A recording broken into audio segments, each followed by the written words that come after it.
Eu quero iniciar fazendo uma pergunta. Nós temos quantos evangelhos na Bíblia? Quantos? Tem certeza? É o que dizem. Eu sempre falo isso, tem certeza, porque a gente testa a pessoa, a gente tem convicção, né? Temos 4 evangelhos. Tem 4 evangelhos.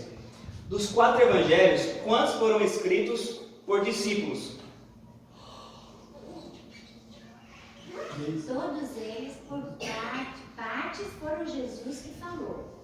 Não, o livro lá, o evangelho, carrega o nome de quantos discípulos? 3, 4, 3. Mateus, Marcos, Lucas, João. Os 4 foram discípulos? Foram. E aí? Se não foram discípulos de andar com Jesus, andaram com ele depois, ou longe dele. Ó, são 4 evangelhos, certo? Dos 4, somente 2 eram discípulos.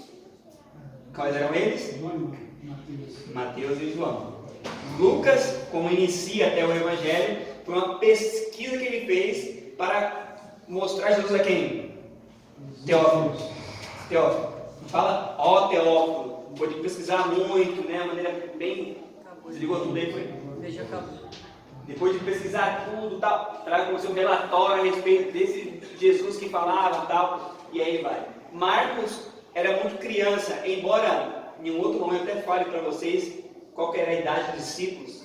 Isso muito nos assusta, e me assustou quando eu soube disso. Em um outro dia eu falo sobre isso. Mas Marcos era muito criança e não fazia parte dos discípulos, dos 12. Podia seguir de longe, podia seguir de maneira esporádica, mas não era discípulo de Jesus. E aí Marcos depois, ouvindo o relato, vão dizer que o Evangelho de Marcos seria, na verdade, ou deveria carregar o nome de Evangelho de Pedro.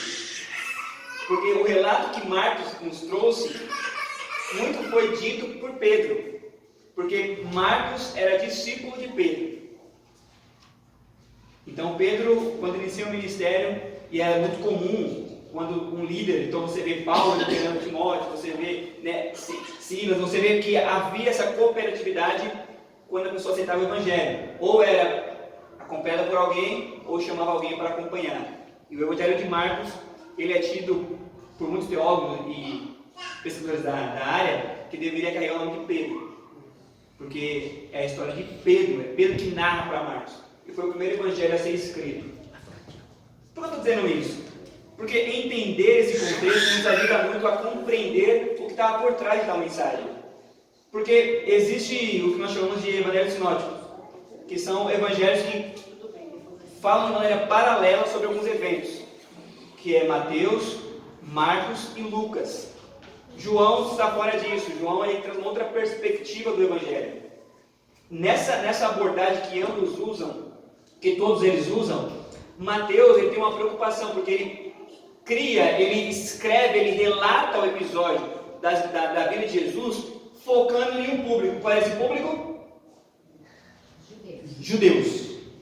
Os judeus. Então, qual é a preocupação de Mateus ao escrever ali? Era mostrar que Jesus ele era o filho da promessa. Ele era o Messias. Ou seja, tudo que os judeus aguardavam se cumpriu quem? Então, Mateus escreve preocupado em quem? Os judeus. Por isso que ele não vai falar sobre o que seria pães asmos, porque o público que ele estava direcionando já sabia muito bem o que era isso. Ele não vai explicar detalhes a respeito de algumas culturas e alguns princípios judaicos, porque o público era esse. Marcos, ele já não mais se dirige aos judeus. Isso que eu acho fantástico, porque se ao sair daqui e pessoas forem te abordar, como é que foi seu irmão? Cada um vai ter uma visão diferente de como foi. Embora só uma pessoa tenha falado, embora todos estivessem em um único ambiente, a perspectiva vai ser diferente. Isso é interessante porque o contexto que a gente vive hoje, nós encontramos grupos assim também. Encontramos grupos assim como a Bíblia foi direcionada, ainda existe hoje. Então Marcos não direciona aos judeus, porque Mateus tinha feito isso. A quem ele direciona?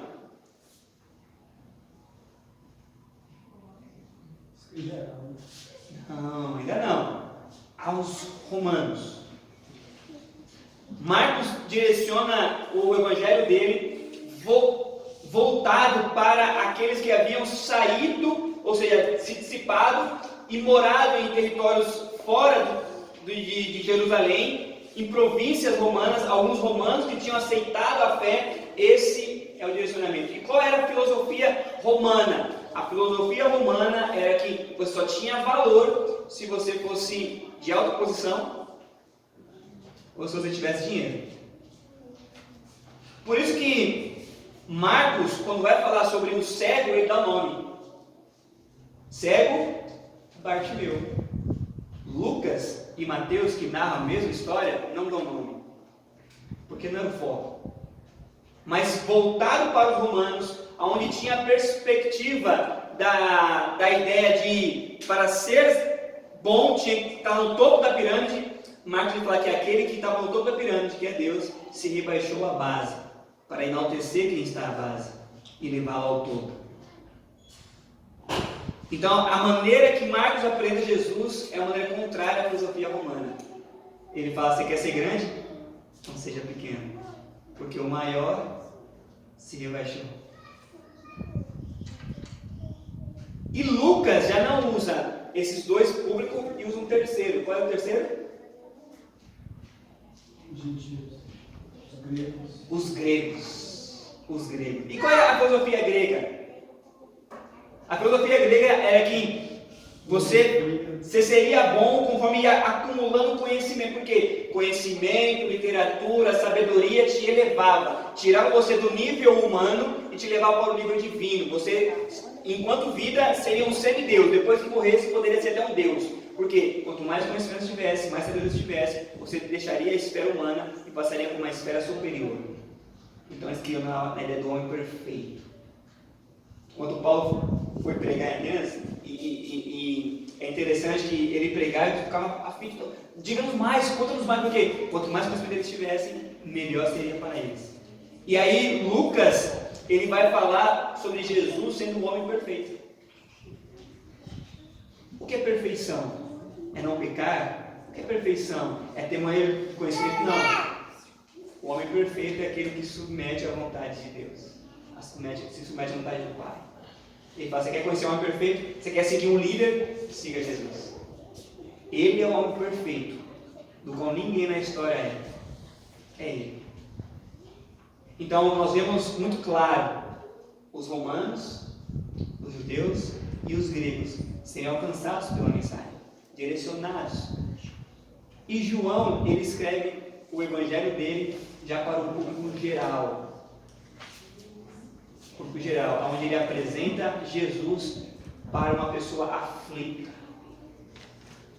Talvez o evangelho de João é o que mais se casa para nós hoje, porque vivemos em uma era onde as doenças psicossomáticas que assolam as mentes das pessoas o levam para baixo. Então é alguém que diz que você não vale nada, é alguém que diz que você não pode alcançar tal posição, é alguém que diz que você nunca vai chegar lá. E o evangelho de João é o céu dizendo o quanto ele nos ama e o quão importante nós somos. Então ele inicia o evangelho e direciona a mensagem a todo o coração aflito. No grego é o evangelho mais fácil de ser lido. Tem muitos erros, porque é uma expressão muito coloquial. Muito coloquial. Não usa termos que nem a política usa, não é? Você já viu plenárias, como que eles falam? Oh, Vossa Excelência, eles usam uns termos que você nem no dicionário você encontra direito. Não, João, se fosse traduzir para hoje, ele ia falar assim: você, vamos. E aí usaria até uma expressão lá na Bahia que é muito comum, né? Paim, barril, não sei se vocês já ouviram, você é barril, né? Você é paloso. Porque a ideia dele era tornar mais simples ainda aquilo que era muito complexo, que era revelar Deus. Enquanto nenhum ser humano conseguiu, alcançou isso, João estava dizendo assim: esse Jesus, ele é a identidade do Pai na carne.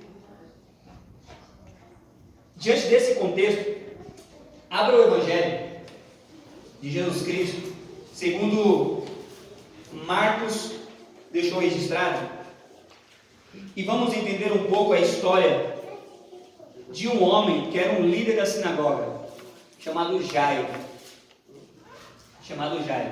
Lembra que Marcos escreveu voltado para os romanos, certo? E na abordagem romana, status era sinônimo de quê? De bênção. Então, se você era abençoado conforme você acumulava riqueza, posições. Então, isso era importante. Você jamais negava o pedido de alguém importante, de alguém nobre. Porque se ele está naquela posição, é porque ele está sendo favorecido por Deus. Se você não está naquela posição, você está sendo amaldiçoado por Deus. E nesse contexto, depois de Jesus ter curado um endemoniado, ele, no caminho, ele é abordado por um homem, um pai. O Evangelho de Jesus, segundo Marcos descreve, no capítulo 5, a partir do verso 21, diz assim, tendo Jesus voltado com o barco para o outro lado, afluiu para ele grande multidão, e estava junto do mar. Eis que chegou a ele um dos principais da sinagoga, chamado Jairo, e vendo-o, prostrou-se a seus pés, e insistentemente lhe suplicou: minha filhinha está à morte. Vem, impõe as mãos sobre ela, para que ela seja salva. E aí vem o interessante, Jesus foi o quê? Pronto, Jesus foi com ele. Qual é o pedido de Jairo? Vem cá, minha filha está doente, vamos ali. Jesus foi com ele, ok? Ponto final. Terminou assim, né? Dá a entender que terminou assim. Mas aí, continuando no verso seguinte, grande multidão o seguia, comprimindo-o. Você entender? Jairo era um líder da sinagoga, ok? Sinagoga essa que Jesus frequentava. Jairo, enquanto oficiava, viu por diversas vezes Jesus ali orando, adorando ao Pai, e viu diversas vezes Jesus também curando e aliviando dor das pessoas. Jesus não era um estranho para Jairo, era alguém conhecido. Só que há um detalhe muito importante. Jairo, ele era um líder da sinagoga. A posição que ele exercia não dava a ele condições ou direito, vamos pôr assim na filosofia da época, de ir a um mestre, porque ele já era mestre. Ir a um outro mestre demonstrava uma fraqueza, uma fragilidade, coisa que não podia acontecer na época. Lembra quando Mateus vai falar sobre Nicodemos?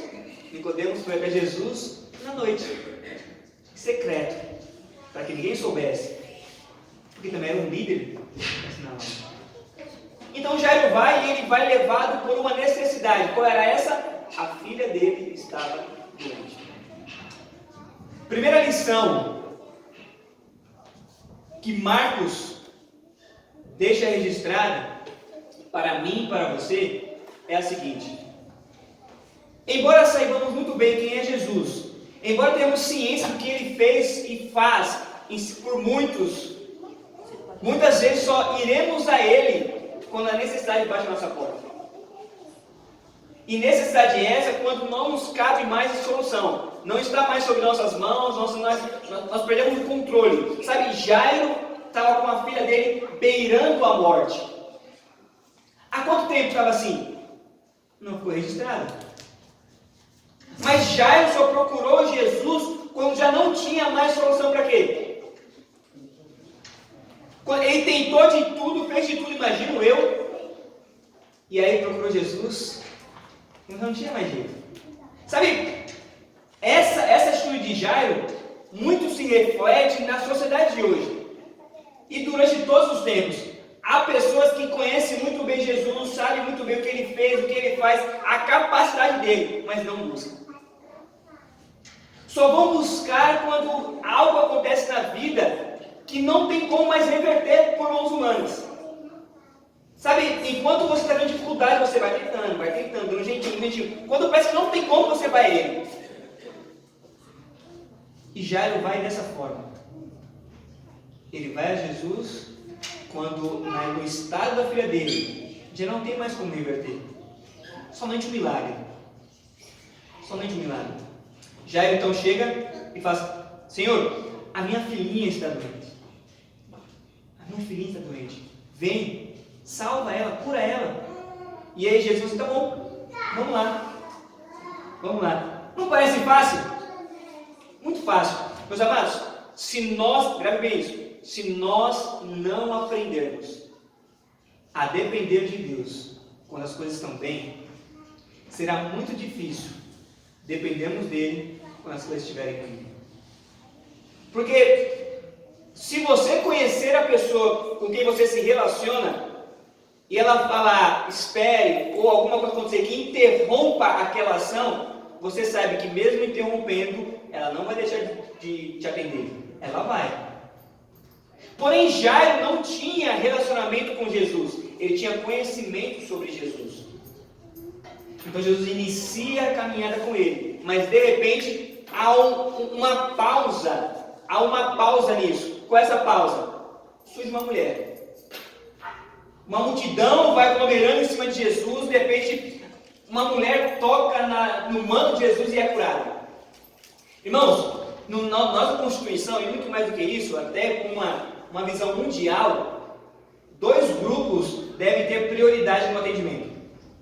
2 grupos: idosos e crianças. Então, se você for no hospital, está se queixando de uma dor imensa, e for uma criança também em situação grave, você vai ser segundo. Primeiro vai ser a criança. No princípio de vulnerabilidade, o idoso e a criança têm preferência. As leis das nações são criadas em cima disso. Nós temos na nossa Constituição valores sobre isso. Estacionamento, prioridade em fila, em atendimento ao hospital. Então imagina só, Jairo está com um problema. Qual é o problema dele? A filhinha dele está doente, à beira da morte. Porém, o que interrompe o caminhar de Jesus é uma mulher, do qual a Bíblia não fala que está beirando a morte. Estava com uma hemorragia, uma doença crônica, havia 12 anos. Mas não fala que aquela enfermidade a levaria à morte. Enquanto a saúde da filha de Jairo estava muito perto disso.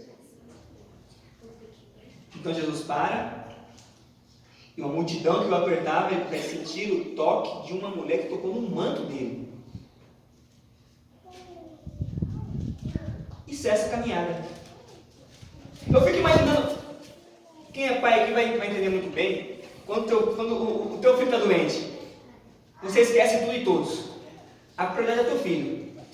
Minha filha, como eu disse, nasceu de 6 meses, e ela passou 74 dias na UTI neonatal. E ela ficou na incubadora um bom tempo, sobre dispersão de oxigênio, aquelas máquinas, tudo. E eu lembro que tudo isso para nós era novo.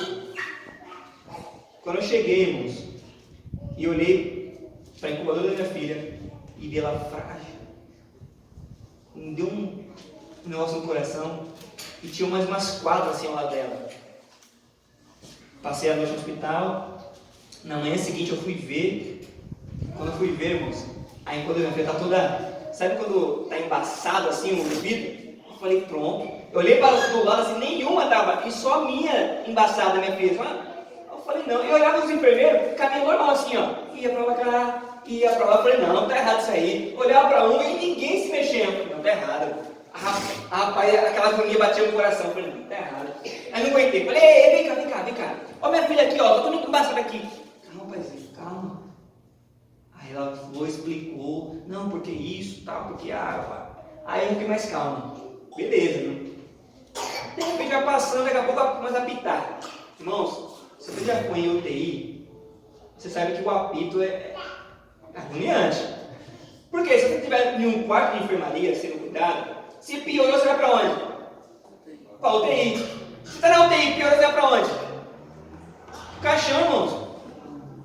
Então, se está apitando, alguma coisa está acontecendo, não está? Começou a apitar da minha filha. E apitar com o enfermeiro normal. E vinha para cá. Ia para lá, e cuidava de um e de outro. Rapaz, ia apertando meu coração. Eu falei, não é possível que eu estou ouvindo, não é coisa da minha mente. Aí eu chamei mais uma vez, aí ela veio com toda a calma e me explicou. Aí eu entendi. Mas eu lembro que no final desse período, eu já era quase um enfermeiro. Quase um enfermeiro. Porque tudo para mim que eu não sabia, eu chegava e queria saber por quê. A minha preocupação era com quem? Com a minha filha. Com Quando dava hora de comer, irmãos, se não desse para minha filha primeiro, eu ficava doido. Tanto que as enfermeiras e os médicos lá gostavam de falar com a minha esposa. Porque minha esposa era mais calma. E eu era todo agoniado. Minha filha começou a chorar, já chamava uma. Ah, eu tô com fome, calma, pai. Não, dá agora. Dá agora. Irmãos, eu fico imaginando Jairo. A filhinha dele, ele usa essa expressão carinhosa. Minha filhinha está doente. Sabe, é interessante isso e é até natural no nosso comportamento a gente se preocupar com os nossos e não com os de fora. Ainda mais com os nossos são frágeis. Então, haviam 4 crianças na mesma situação da minha filha. Porém, eu queria atribuir prioridade a quem? A minha filha. Todos estão com fome. Primeiro para quem? Para minha filha. É natural isso nosso. Agora imagina só, Jairo, sabendo da situação em casa, de repente Jesus para por uma mulher que não estava beirando a morte. E outra, na compreensão da época, ela nem deveria estar na rua. Porque uma mulher com fluxo de sangue estava impura e tudo que a tocasse era impuro. Então imagine só essa mulher para se esconder ou tentar esconder a sua fragilidade, se encobria toda. Sabe, nós vimos em uma época semelhante a essa, pessoas doentes não podem demonstrar a sua doença. Porque se demonstrar quão doentes estão, não vão ser aceitas pela sociedade. E quando eu digo sociedade, eu estou limitando muito a minha fala ao pessoal da igreja. A nós. É muito comum você ver pessoas que sabem que estão doentes, sabem que precisam de cura, mas não demonstram. Porque uma simples falha já o torna inapropriado para andar na sociedade. São pessoas porque não têm talvez uma graduação, pessoas porque talvez não teve uma família estruturada, ficou grávida antes do casamento, são pessoas que tiveram um passado um pouco conturbado, não foram filhos obedientes. Sabe, características essas que a sociedade, que a vida nos coloca. E quando vezes nós escolhemos errado, e isso serve como um filtro para separar pessoas. Até em nosso meio ainda existe preconceito racial. Até em nosso meio encontra-se muitos machistas, a ponto de bater na esposa. Sabe, são coisas que a gente coloca na nossa mente, que fala, se a pessoa não for como eu acho que deve ser, não merece andar em nosso meio. Aquela mulher não merecia andar no meio das pessoas, porque ela tinha uma doença. Enquanto todos eram sãos. Há uma ilustração que fala que durante um bom tempo eu achava que era verdadeira. Hoje eu já tenho uma outra concepção. Dizem que a igreja é como o quê? Um hospital, não é? Um hospital. Até aí está tudo tranquilo. Tranquilo. Só que tem um porém. Porque assim, no hospital tem dois perfis, 2 grupos. Quais são eles? Os doentes e quem? E os profissionais. Tem 2 grupos. Tem aqueles que vão no hospital para quê? Porque necessitam de cuidados. E tem aqueles que vão no hospital para quê? Para cuidar. São os 2 grupos. Só que o grupo que vai para trabalhar tem uma preocupação. Qual é? Não se contaminar. Então, se entrar um doente no hospital, ele pode até cuidar, mas não pode se contaminar. Dependendo da doença, tem que isolar. Porque a preocupação é quem? É ele. A preocupação é ele. Porém, se entra um doente no hospital e entra um outro doente depois, para o doente não há nenhuma preocupação, porque ambos estão doentes. E ambos estão para onde? Para o lugar certo. Porque estão pensando em quem? Nos cuidados médicos. Na nossa concepção, quando usamos essa frase, nós esquecemos que muitas vezes nós somos o doente nesse hospital e não os funcionários. E o que mais tem hoje no hospital não são doentes, são funcionários. Porque se alguém entrar se queixando de dor, de uma doença grave, quem está aqui dentro muitas vezes se afasta, com medo de não se contaminar. Porque nós temos muitos profissionais na igreja. e poucos doentes. E para o profissional, pouco importa a presença ou não do médico. Mas para o doente, isso é muito importante. É muito importante. Por isso que muitos de nós ainda não compreendeu a dor, o sofrimento e a doença que temos. Achamos importante a igreja, mas não mais julgamos ser necessário um médico. Porque o médico é para os doentes e não para os sãos. Então o Marcos vai falar essa segunda lição. Nós somos os doentes ou somos os sãos?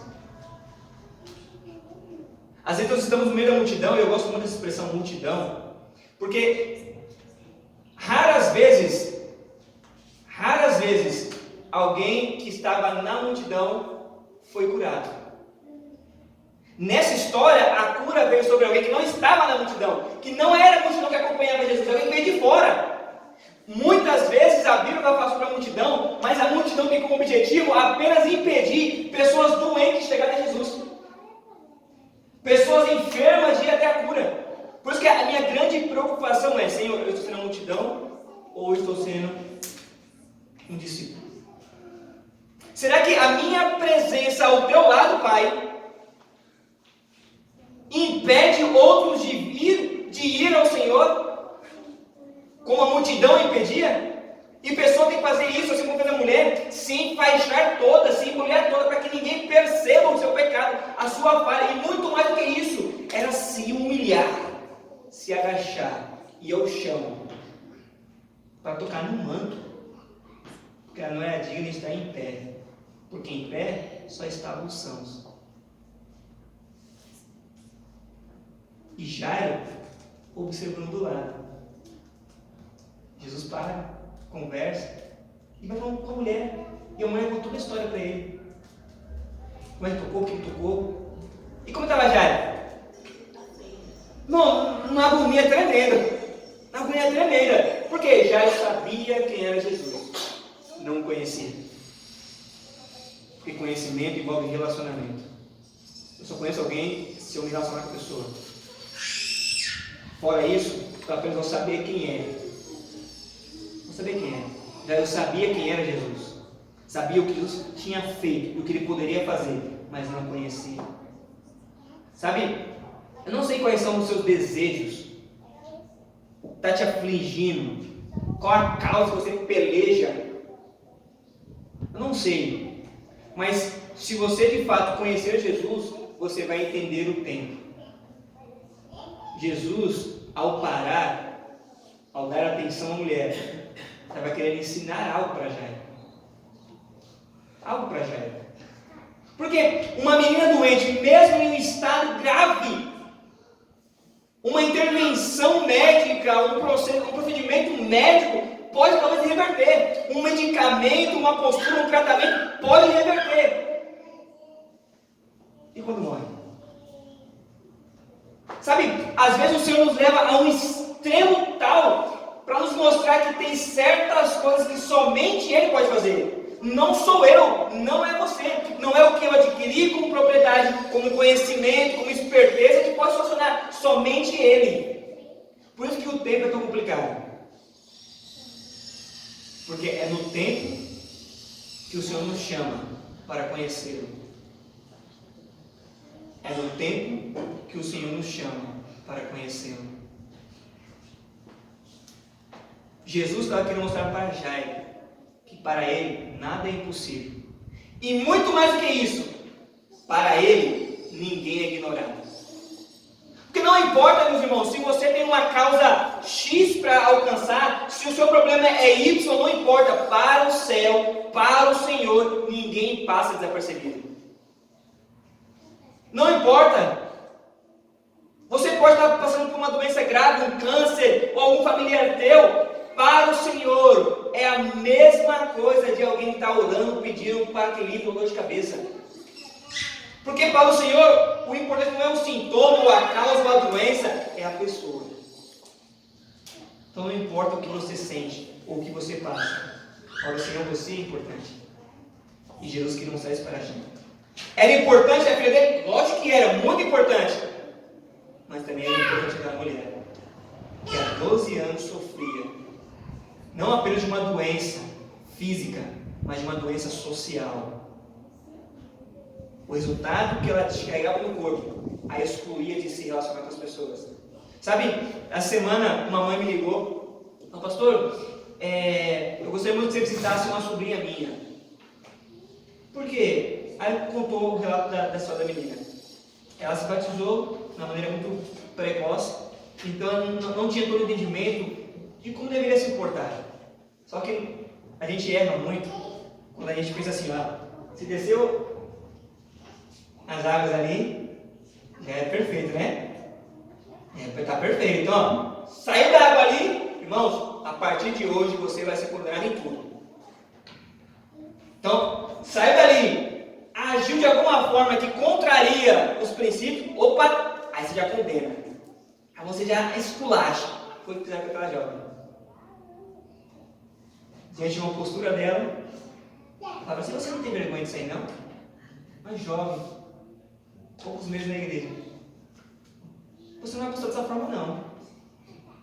Uma coisa é você falar uma verdade, outra coisa é a maneira que você fala a verdade. E aí aquela jovem se revoltou. Porque enquanto as pessoas lá fora a valorizavam, e mesmo às vezes não concordando com certo comportamento, mas a amava, ela não encontrou isso aqui dentro. E aí saiu. Lá na Asa Norte, fazendo uns domingos especiais, e nesses domingos ela esteve. O Espírito Santo falou comigo. E ela quer voltar. Ela quer voltar. Mas ela tem medo da maneira com que ela vai ser recebida. Por quê? Porque ela não está no perfil da sociedade.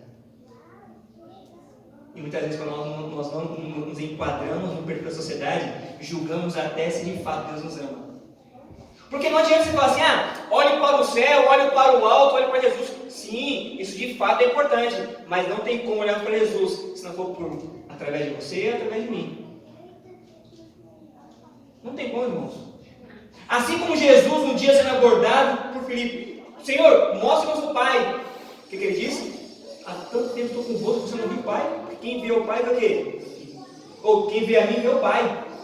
Nós somos um. E aí ele vai falar na oração em João 17 que, Pai, eu oro, eu peço para que, assim como nós somos uns, eles também sejam um em quem? Em nós. Para que quem os veja, veja também nós nele. Então não tem como você falar para alguém assim, olhe para o céu, olhe para Jesus. Não, irmãos. Olhar para Jesus passa por olhar para o lado.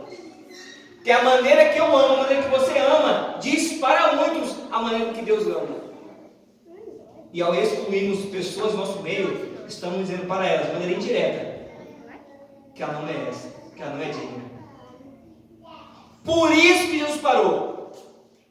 Não era uma desatenção ao pedido de Jairo, não era um desinteresse, não, era mostrar que todos têm valor, todos são importantes, independente de quem seja. O ele parar para cuidar de alguém não diz que ele parou de nos atender. Porque Deus, ele é onisciente, onipresente e onipotente. Então chegou a notícia para Jairo.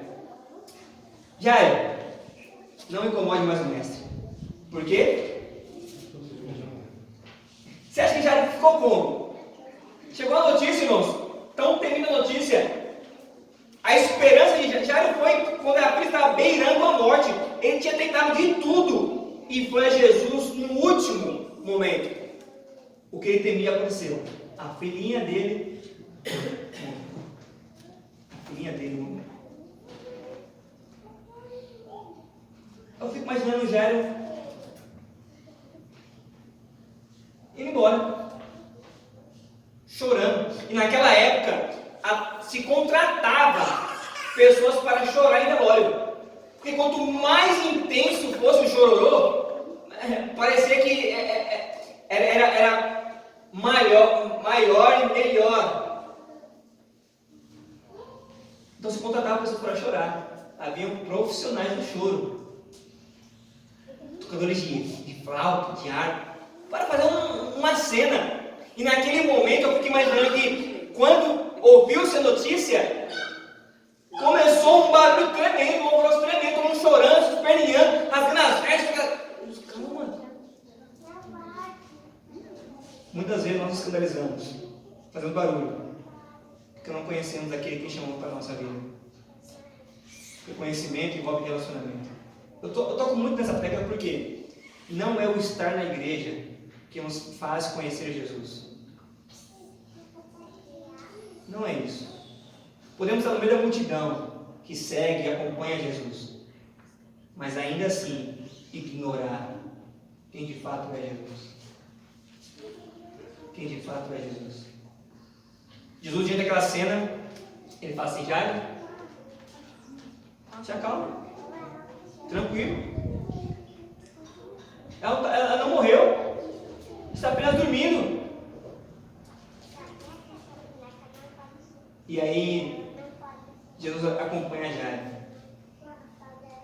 Eu tento imaginar o que passava na mente de Jairo ao caminhar, indo até a sua casa e ver a filha dele morta. Talvez passava duas coisas na mente dele. Talvez mentir os meus servos, então vou chegar lá e vai estar viva. Ou tomara que Jesus de fato tenha poder sobre isso. Jesus já havia curado, ou melhor, ressuscitado o filho de uma viúva. Já havia ressuscitado da viúva de Naim. Só que não foi no tempo. Já ela ficou sabendo. E talvez tinha uma esperança. Se de repente, isso acontecer comigo, será que pode? E aí Jesus vai, chega e encontra um alvoroço também na casa de Jairo. E aí a expressão grega, quando Jesus pede para se retirar, é como se fosse expulsando mesmo. E aí saem todos e fica Jesus, a menina e os pais. Sabe por quê? Não tem como alcançarmos algumas graças, algumas bênçãos, se não for na intimidade com o Senhor. É muito bom buscarmos no meio da multidão, mas melhor do que isso é buscarmos na individualidade. Sabe, há coisas que Deus só pode fazer na minha família, na tua família, não no todo. Há coisas que Ele nos chama para uma intimidade, para um lugar reservado, porque Ele precisa que a gente compreenda. Porque muitos que estão à volta estão para tumultuar, para agitar, não para entender, não para serem curados, não para serem beneficiados, é apenas por causa do tumulto. Por isso que algumas coisas não compartilham com ninguém, irmãos. É só você e Deus. É só você e Deus. Conversa sós com Ele. Sabe, olha que todos nós devemos ter um lugar secreto. Um lugar secreto onde eu posso ir até Ele e ser o que eu sou, sem ter medo de ser, sem medo de ser retaliado, sem medo de ser julgado, condenado. Não, ser o que de fato eu sou. E ainda assim, sentir amor. Todos nós precisamos de um momento a sós, e que muitas vezes nós não temos. Porque o momento a sós implica em muita coisa. E para você pensar sobre a vida, seus problemas. E nós não queremos pensar sobre isso, mas devemos pensar, porque quando os problemas estão diante de nós, que a gente tenta buscar uma solução. Ignorar é apenas passar a mão em algo que vai nos ferir lá na frente. Sabe, o problema tem que estar muito claro. Jesus se fechou com os pais e a criança em um cômodo. Estava diante ali o problema, mas também estava diante ali a solução. Estava diante ali a morte, mas também estava diante ali a vida. Sabe, de igual modo, hoje para nós está diante desses dois quadros: a vida e a morte. A vida e a morte. Jesus então olha para a menina e usa uma expressão muito interessante, que é a expressão em grego que Jairo usou. Ele usa em aramaico, que é Talita cum, menininha, e garotinha, a expressão de um pai para uma filha que ama. Porque muito mais do amor que Jairo tinha pela filha, o Senhor tinha. Muito mais do que o desejo que você tem de solucionar uma coisa, o Senhor tem muito mais. Muito mais do que sentir a importância de algo, o Senhor sente muito mais, porque Ele nos entende por completo. Às vezes nós não nos entendemos, mas o Senhor entende. Então Ele diz: filhinha, levanta, vem. Assim como um pai, eu tenho duas filhas que para acordar cedo é complicado, minha esposa sabe muito mais do que eu. Levanta, chegou a hora, vamos para a escola, vamos para a igreja, vamos para isso. Ele falou: menininha, deu a hora, vem. Como se estivesse de fato acordando de um sono. E tem duas palavras que é usada: ela viveu e ela andou. Ela viveu e ela andou. Eu quero terminar dizendo o seguinte: terceira lição. Todos nós estamos em um estado mortal, ou próximo à morte, ou até já morremos. Duas coisas vão diferenciar na nossa vida. Primeiro, é se estamos em pé, porque o estar em pé é fruto de algo que está sustentando, e se estamos caminhando. A menina estava morta e parada, deitada, parada, morta. E ao Senhor devolver a ela o fôlego de vida, ela ficou em pé. Sabe, nós carecemos muito hoje do Espírito Santo sobre nós. Porque estamos nos acostumando a andar no chão da vida. Estamos nos acostumando a ficar na cama, porque na cama é confortável, na cama é macio, na cama é gostoso, mas não é lá que o Senhor nos quer. Porque estar deitado, estar acamado é um indicativo de que não recebemos ainda o quê? O fôlego de vida. Não recebemos ainda o quê? O Espírito Santo. Embora a cama tenha a sua maciez, não é lá que o Senhor nos quer. Ela levantou. E toda pessoa que é levantada e erguida pelo Espírito Santo não fica parada. Ela levantou e andou. Ela levantou e andou. Nós precisamos do Espírito Santo, não somente para levantar, mas para andar. Porque o Espírito Santo sobre nós, assim como foi para Jairo, é um indicativo do poder de Deus. De pessoas que viviam a vida largada, morta e excluída, mas que foram chamadas por Ele para andar como testemunho do poder, testemunho da graça, do amor. E Ele me chama, e Ele te chama: filhinho, levanta, filhinho, vem, o Pai te chama. Ei, estou te chamando. Sabe, o Espírito Santo está dizendo a nós, está nos chamando, e devemos reconhecer que melhor do que o conforto da cama é o conforto da presença dele. Que melhor do que o calor de um colchão, de uma coberta, é o calor da presença dele. Amém? Porque estar na cama é um indicativo de um doente, de um morto. Mas estar caminhando é um indicativo de alguém que recebeu de volta o poder do Espírito Santo e que serve como testemunho do poder dele.